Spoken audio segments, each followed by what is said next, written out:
নবী বলেন ফজরের সুন্নত এবং ফরজের মাঝখানে এই তসবিহখানা কেউ যদি 100 বার করে প্রতিদিন পড়ার অভ্যাস করে দুনিয়াকে বেইজ্জত করে আল্লাহ তার পায়ের নিচে পাঠাইয়া দিবেন। নিজে পড়েন, আপনার ঘরের আহলিয়া ওনাকে বলেন তুমিও পড়ো, স্বামী স্ত্রী মিলে দুজনে যদি আমল শুরু করে দেয়, বাহ্যিক তাদের কিছু নাও থাকতে পারে, জমিদামা নাই, চাকুরি নাই, আয়ের সোর্স নাই, এই আমলের বদলে আল্লাহ তাআলা এদের অভাব চিনতে দিবেন না। আল্লাহ তার কুদরত দ্বারা তাদের ঘরে সাহায্য পাঠিয়ে দিবেন। নবী বলেন, এরে আল্লাহর বান্দা, আমি এমন একটা আমল তোমাকে বলছি যে আমলটা আসমানে করে। সুবহানাল্লাহ কর। একটা তসবিহ, নবী বলেন এমন একটা তাসবির কথা বলছি যে তো আগ্রহ আসে, আমরা কিছু কথা বলি মানুষের আগ্রহ আসার জন্য। নবী বলেন এমন একটা তাসবির কথা আমি বলছি যে তসবিহ আসমানে পড়ে, যে তসবিহ জমিনে পড়ে, যে তসবিহ বাতাসে পড়ে, যে তসবিহ ফাইন্যে পড়ে, যে তসবিহ গাছগাছরায় পড়ে, এক কথায় কমই বেশি 18,000 মখলুকাতে পড়ে। আমরা কথায় কথায় বলে থাকি কমে বেশি 18,000 মখলুকাত, আসলে আল্লাহর মখলুকাত কত আল্লাহ ছাড়া কেউ জানে না। এক কথায় আল্লাহর যত সৃষ্টি আছে সকল সৃষ্টি এই তসবিহখানা পড়ে। আওয়াজ দি সবাই সুবহানাল্লাহ কোন। নবী প্রথমে লাভ বুঝান, দেখো এমন একটা তসবিহ যে তসবিহ আসমানে পড়ে, যে তসবিহ জমিনে পড়ে, যে তসবিহ বাতাসে পড়ে, যে তসবিহ মাটিতে পড়ে, যে তসবিহ গাছগাছরায় পড়ে, কমে বেশি আল্লাহর সকল সৃষ্টি পড়ে। এই তসবিহখানা নবী বলেন আমার কথা মতো যদি পড়তে পারো, নবী বলেন আমার কথা মতো ফজরের সুন্নত এবং ফরজের মাঝখানে তুমি যদি পড়তে পারো, নবী বলেন দুনিয়াকে বেইজ্জত করে আল্লাহ তোমার পায়ের নিচে পাঠাইয়া দিবেন। আজকে অর্থনৈতিক লাইনে সারা পৃথিবী পেরেশান, খালি পেরেশান, খালি পেরেশান। আমি বলি আমলে লাগিয়া যান, দেখেন অর্থনৈতিক লাইনে কি হয়। আওয়াজ দিয়ে সবাই বলেন নবীর কথা সত্য না মিথ্যা? আমার নবী বলেন, এরে আল্লাহর বান্দা, যে তসবিহ সকল সৃষ্টি পড়ে, এই তসবিহখানা আমি নবীর কথা অনুযায়ী যদি তুমি পড়ো, দুনিয়াকে বেইজ্জত করে আল্লাহ তোমার পায়ের নিচে পাঠাইয়া দিবেন।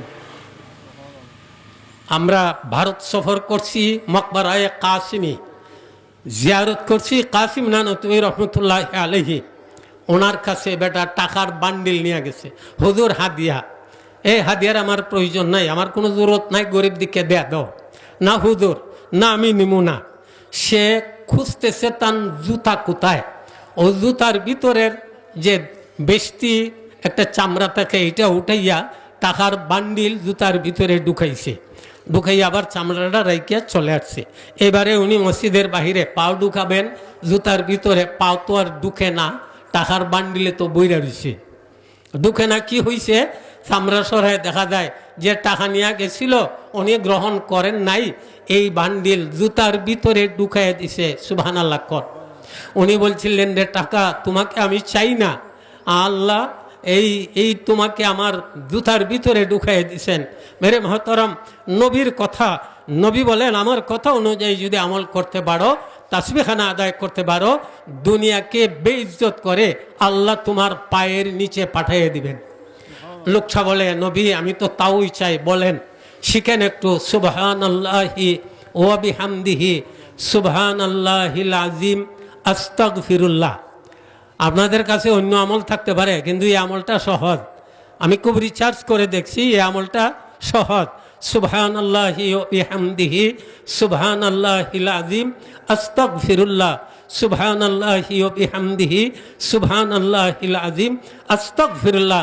নবী বলেন ফজরের সুন্নত এবং ফরজের মাঝখানে এই তসবিহখানা কেউ যদি 100 বার করে প্রতিদিন পড়ার অভ্যাস করে দুনিয়াকে বেইজ্জত করে আল্লাহ তার পায়ের নিচে পাঠাইয়া দিবেন। নিজে পড়েন, আপনার ঘরের আহলিয়া ওনাকে বলেন তুমিও পড়ো, স্বামী স্ত্রী মিলে দুজনে যদি আমল শুরু করে দেয়, বাহ্যিক তাদের কিছু নাও থাকতে পারে, জমিদামা নাই, চাকুরি নাই, আয়ের সোর্স নাই, এই আমলের বদলে আল্লাহ তাআলা এদের অভাব চিনতে দিবেন না। আল্লাহ তার কুদরত দ্বারা তাদের ঘরে সাহায্য পাঠিয়ে দিবেন। কিভাবে পাঠিয়ে দিবেন আমরা কিছু উদাহরণ বলি। ইব্রাহিম খাওয়াস রহমতুল্লাহ আলাইহি হজের সফরে পানি নাই, হজের সফর কত কষ্টদায়ক, খানি নাই, খাওয়ানোর প্রয়োজন, খালি মেহনত আর মেহনত, টাকা নাই, টাকারও প্রয়োজন। পেরেশান হয়ে নিরিবিলি জায়গায় সালাতুল হাজত নামাজ পড়ে। আজকে তো আমাদের ফরজ নেই টানাটানি, সালাতুল হাজত নফল কত পড়বে ইয়াদ রাখবেন। ফরজের সাথে সাথে যার নফল আমল যত বেশি হবে সে আল্লাহর তত বড় ওলি হবে। ভালো করে জানিয়ে রাখেন, ফরজ আমলের সাথে সাথে যার নফল আমল যত বেশি হবে, নামাজ বলেন, তেলাওয়াত বলেন, তাসবিহাত বলেন, সে তত বড় আল্লাহর ওলি হবে। সালাতুল হাজত নফলি আমল তো আমাদের কাছে কমতির শেষ নাই।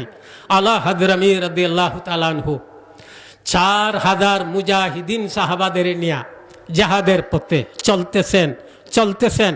হঠাৎ করে সৈন্যরা বলে, সেনাপতি পানি তো নাই।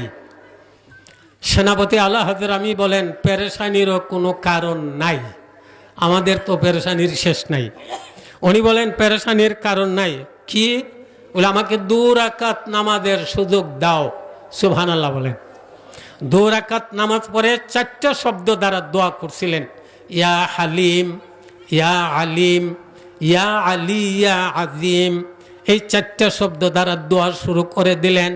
দোয়া থেকে হাত নামাবার আগে আগে তাদের যে পরিমাণ পানির প্রয়োজন, এই পরিমাণ পানি মেঘ আকারে আল্লাহ তাদের কাছে পাঠাইয়া দিচ্ছেন।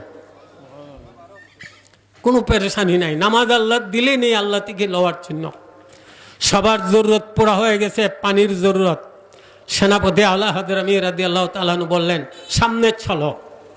আজকে মুসলমানের দুর্গতি কি কারণে? ফরজ নামাজের গুরুত্ব নাই আর নফলের তো আহমিয়তই নাই।